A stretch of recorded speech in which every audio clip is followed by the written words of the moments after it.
Assalamualaikum warahmatullahi wabarakatuh. Kami perwakilan dari kelompok 4 Sejarah Indonesia akan menjelaskan tentang pemberontakan APRA dan Andi Aziz. Simak videonya ya. 23 Januari 1950, sekitar pukul 10 pagi, warga kota Bandung digemparkan oleh satu peristiwa genting. Teror bersenjata tiba-tiba saja meruyak. Suara tembakan menyalak di berbagai penjuru kota.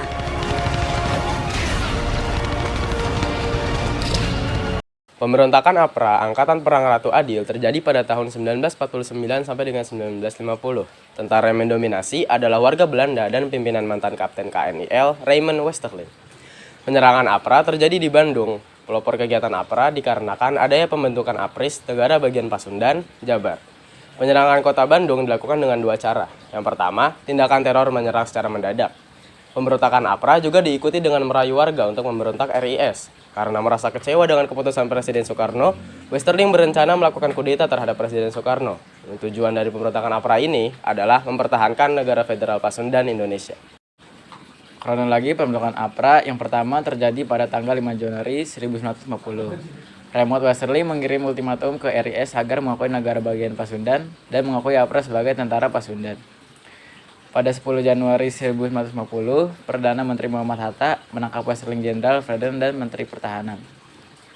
Westerling sudah lama dahulu tahu kalau ia akan ditangkap. Oleh karena itu, mereka menyegerakan kudeta. Berlangsung pemberontakan terjadi pada tanggal 23 Januari 1950, pasukan APRA menembaki TNI secara membabi buta, lalu mengirim pasukan ke Jakarta dengan tujuan menangkap Soekarno dan merebut gedung pemerintah Indonesia, namun rencana tersebut ternyata gagal. Pasukan yang diperintahnya tidak mengikuti perintahnya. Oleh karena itu, untuk menutup rasa malunya, Raymond Westerling dan beberapa pasukannya kembali ke Belanda dan itulah akhir dari pemberontakan APRA yang terjadi pada tanggal 1900 sampai 1950.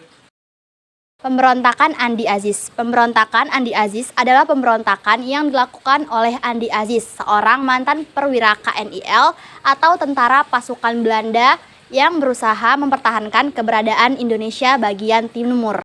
Peristiwa ini terjadi dari tanggal 5 sampai 21 April 1950 di Makassar dan Jakarta. Awal pemberontakan.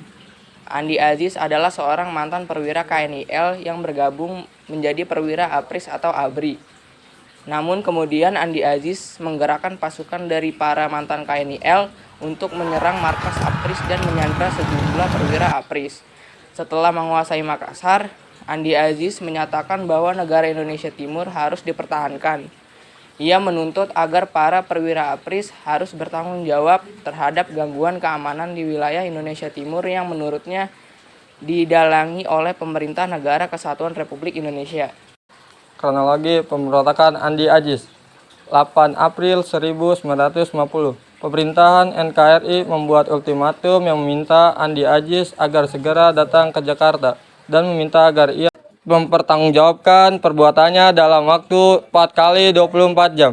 Apabila ia tidak memperdulikan ultimatum tersebut, maka kapal Angkatan Laut Hang Tuah akan membom Makassar, tapi ultimatum tersebut tidak diperdulikan. Setelah melewati batas, waktu pemerintah mengirimkan pasukan di bawah Kolonel Alek Kawilang. Lalu 15 April 1950, Andi Aziz datang ke Jakarta dengan perjanjian dari Sri Sultan Hamengkubuwono IX bahwa ia tidak akan ditangkap. Namun ketika Andi Aziz datang ke Jakarta, ia justru langsung ditangkap, diadili pada tahun 1952 dan dijatuhi hukuman penjara 14 tahun. Selanjutnya 15 Agustus 1950 terjadi pertempuran kedua.